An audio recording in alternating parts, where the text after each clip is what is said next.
Mesdames, Mesdemoiselles, Messieurs, bonsoir. C'est l'heure de votre journal sur KMT, LCL, FM+, et OM5 TV sur les réseaux Free, Orange, Numéricable et Bouygues. Un fonctionnaire de la PAF, la police aux frontières, a été arrêté mercredi matin devant ses collègues à l'aéroport Aimé-Césaire par les agents de l'Office central pour la répression du trafic illicite des stupéfiants. Placé en garde à vue, l'homme est soupçonné d'être lié à une affaire de trafic de cocaïne entre la Martinique et la France. Dans cette affaire, un individu avait déjà été interpellé à l'aéroport d'Orly. Il était en possession d'une trentaine de kilos de cocaïne. Alors que la rentrée approche, de nombreux Martiniquais profitent des derniers jours de détente.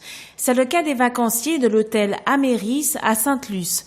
Souvent venus en famille, c'est l'occasion pour eux de faire une vraie coupure avec le quotidien, de prendre le temps de s'occuper de soi, lire, faire du sport, profiter du beau temps, de la mer, de la piscine, du calme. Il faut dire que le site a été récemment rénové, piscine, cours de tennis, parcours santé, animation le soir, il y a de quoi faire. Les vacanciers soulignent aussi l'amabilité de l'ensemble du personnel, autant d'éléments qui permettent une vraie détente. Les Martiniquais profitent de leur île, la redécouvrent et c'est tant mieux. Notons qu'en juillet-août, pour le groupe Caribéa, comme pour beaucoup d'autres structures d'hébergement touristique, la clientèle locale est prépondérante, tandis que les touristes européens viennent se ressourcer au soleil pendant la saison hivernale. Hier soir, les militants de la Sopamar, rejoints par ceux du parti Nou Pepla de Marcelin Nadeau, ont une fois encore tenté d'empêcher le convoi destiné à l'usine du Galion de quitter le port de Fort-de-France. Mais cette fois-ci, les forces de l'ordre présentes sont intervenues et le convoi a pu arriver à destination. Notons que la majorité de la CTM a dans cette affaire une position assez ambiguë, puisque tout en se déclarant défavorables au projet d'Albioma, les élus ont validé l'autorisation de passage du convoi. Le bilan du séisme de magnitude 6,2 survenu en Italie dans la nuit de mardi à mercredi est accablant. On compte au moins 241 morts alors que les recherches se poursuivent. En Martinique, après le séisme de lundi, la terre a une nouvelle fois tremblé mercredi 24 août à 13h03. Il s'agissait d'une secousse mineure de magnitude 3,7 sur l'échelle de Richter. L'épicentre a été localisé à 27 km au sud-ouest des Anses d'Arlé, à 20 km de profondeur. À partir de demain, vendredi, et durant les 3 prochains jours, le quartier Foyalé de Bocanal accueillera l'opération Week-end sportif à Bocanal, organisée par Victor Jean-Baptiste. Au programme, tournoi de foot et de pétanque. Hier, mercredi 24 août, Pôle emploi Martinique a publié les chiffres du chômage pour le mois de juillet et le résultat semble plutôt encourageant. Sur un mois, le chômage a reculé de 1,1%, portant le nombre de demandeurs d'emploi à 51 120.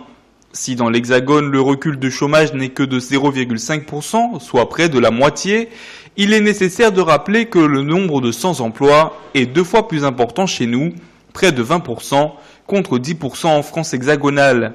Mais peut-être serait-il plus pertinent de comparer notre marché du travail à celui des territoires proches du nôtre en termes de superficie, de démographie ou même dans une certaine mesure de modèle économique. Ainsi, Saint-Kitts-et-Nevis n'a rien à nous envier avec son taux de chômage de 5%, de même que la Barbade et Antigua à 10%. En revanche, le taux de chômage de 34% à la Grenade permet de relativiser nos chiffres actuels. À la Dominique, Sainte-Lucie et Saint-Vincent, les chiffres sont proches des nôtres. Ce qui est intéressant, c'est de constater que finalement, pour la plupart de nos voisins, avoir un système social et un code du travail beaucoup moins rigide et protecteur que le nôtre ne leur permet finalement pas d'obtenir des résultats considérablement supérieurs, c'est d'ailleurs plutôt l'inverse. Les inégalités hommes-femmes n'épargnent décidément aucun secteur de la vie en société et nous devons y être très attentifs. En effet, l'INSEE, l'Institut national de la statistique et des études économiques, vient de dénicher une de ces disparités dans un secteur où on ne s'y attend guère, le marché du travail et les carrières professionnelles. À niveau équivalent de compétences, les femmes obèses ont moins souvent un emploi que celles qui ne le sont pas. Au contraire, chez les hommes, un indice de masse corporelle plus élevé est associé à une probabilité légèrement plus élevée également d'avoir un emploi. Et comme les désavantages tendent à se renforcer mutuellement, une seconde pénalité vient s'ajouter en matière salariale.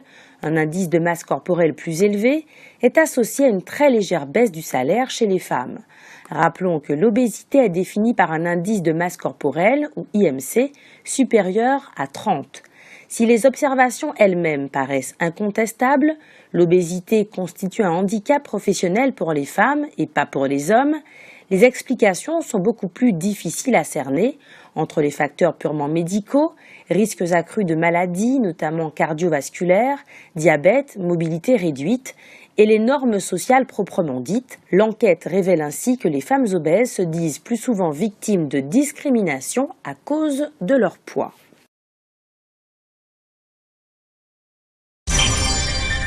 Après les attentats du 13 novembre 2015 et le massacre du Bataclan, il est apparu évident que les terroristes sont désormais prêts à s'attaquer à des personnes en grand nombre rassemblées dans un lieu public. Cela a malheureusement été confirmé par les attentats de Nice le 14 juillet dernier. Depuis la fin de l'année dernière donc, la question de la préparation du milieu scolaire à d'éventuelles actions djihadistes a été évoquée par le gouvernement et une partie des établissements a déjà mis en place un certain nombre d'exercices. Les manœuvres se déclinent en deux options majeures, le confinement, où les élèves apprennent à se barricader dans les salles de classe, et des exercices d'évacuation semblables à ceux déjà mis en place pour prévenir les incendies. Un lycée a même sollicité la participation du GIGN et de la gendarmerie pour simuler une intervention suite à l'intrusion d'un terroriste dans l'édifice. Ce type de mesure pourrait être progressivement étendu à l'ensemble du territoire national. Mais si certains se réjouissent de cette préparation, une partie des parents d'élèves et des enseignants craignent que s'installe une certaine paranoïa chez les enfants, et en particulier les plus jeunes. Il est vrai que ces dispositions marquent un changement fondamental de notre société et envoient le message suivant. Désormais, nous vivons dans une situation de guerre où il est nécessaire de se préparer aux attaques. L'ADOM, l'Agence de l'Outre-mer pour la mobilité, est débordée. Rappelons que cet organisme peut accorder une aide au déplacement dans le cadre du dispositif Passeport Mobilité. Malgré l'informatisation des procédures, les délais de traitement des dossiers sont extrêmement longs. Résultat, cette année, certains étudiants ont dû payer leur billet d'avion par leurs propres moyens. Afin d'informer la population et d'aider les particuliers à respecter les règles en vigueur lorsqu'ils décident de construire sur leur terrain, les municipalités de la Martinique viennent de signer une convention avec les services de l'État. L'occasion par exemple de rappeler qu'il faut demander un permis à la mairie avant de défricher son terrain. Maintenant que la rentrée approche et que de nombreuses entreprises reprennent plus normalement leurs activités, vous pensez peut-être à effectuer certains travaux chez vous. Soyez très prudents, ravalement de façade, surélévation, agrandissement, autant de travaux qui peuvent perturber la quiétude de votre voisinage. Voici quelques règles à suivre pour se prémunir des litiges. Pensez tout d'abord à prévenir vos voisins. C'est la première chose à faire. Il est souvent préférable, avant même de déposer sa déclaration ou son permis, d'en aviser de vive voix son voisin et de lui présenter son projet pour tenir compte de ses éventuelles remarques. Vous lui montrez ainsi que vous tenez compte de son avis, il sera rassuré dans la plupart des cas. Cependant, si cette démarche est fortement conseillée, elle n'est pas obligatoire.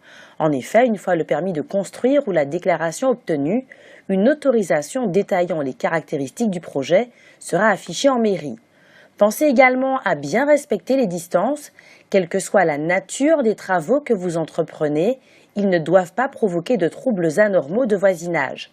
Ces derniers sont constatés à partir du moment où le bruit, l'odeur ou toute autre forme de dérangement est excessif, supérieur à ce que la vie en société oblige à supporter. Si le trouble est avéré, vous risquez d'être contraint par la justice à indemniser votre voisin. Consultez donc les règles du plan local d'urbanisation en mairie. Vous y trouverez par exemple les normes en matière de distance entre les propriétés voisines à respecter en cas de travaux. La dépakine est un médicament contre l'épilepsie et les troubles bipolaires produit par le laboratoire Sanofi. Commercialisé dans les 50 dernières années, particulièrement auprès des femmes enceintes, on vient de lui reconnaître officiellement des effets secondaires sur les nourrissons. La dépakine engendre en effet des troubles autistiques, des malformations et des retards de développement sur les enfants des mères exposées. Bien que le danger ait été pointé du doigt depuis les années 80, les services de santé et le laboratoire ont pourtant ignoré les avertissements, de sorte que l'on dénombre aujourd'hui entre 50 000 et 70 000 victimes. Le gouvernement semble prévoir de les indemniser, mais un collectif réclame également la condamnation du laboratoire Sanofi. On ne sait pas si le TCSP va pouvoir démarrer en 2017. Le temps pris pour réaliser cet ouvrage et les circonstances dans lesquelles il s'est réalisé sont-ils symptomatiques de la réalité de notre pays et de ses élites politiques ? Bien entendu, il faut espérer que non. D'autant plus que le plus dur est peut-être à venir. On nous apprend déjà que les bus à haut niveau de service stationnés depuis de longs mois sont de ce fait en train de s'abîmer. Il faut donc s'attendre à de nombreuses pannes. Quand on ajoute à cela les grèves dont vont forcément nous gratifier les chauffeurs de ces cars, car ça fait partie de leur culture d'entreprise, on peut bien entendu se poser bien des questions, sans d'ailleurs forcément remettre en cause l'existence de ce TCSP. Il a, au moins, permis la construction de voies de circulation qui changent très positivement l'aspect de la ville. Concernant le TCSP et tous ses avatars, pire encore aurait pu se produire. Il aurait pu se produire, en effet, que n'ayant pas consommé dans les délais les fonds mis à notre disposition par l'Europe, nous ayons été dans l'obligation de les leur restituer. Rappelons que dans un tout autre domaine, puisqu'il s'agit de la filière canne-sucre-rhum, en 2015, elle a dû renvoyer à l'Europe 6 millions qui lui avaient été attribués et qu'elle n'a pas su utiliser. Le Comité national pour la mémoire et l'histoire de l'esclavage a été renouvelé mardi 23 août.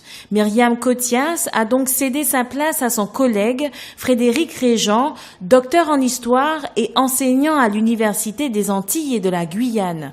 Rappelons que c'est sous la présidence de Jacques Chirac en 2004 que ce comité a été institué. Il est par ailleurs composé de personnalités antillo-guyanaises, parmi lesquelles des auteurs, docteurs, professeurs, philosophes ou encore maîtres de conférences. Outremernews.fr, site d'information actualisé 24 heures sur 24, 7 jours sur 7.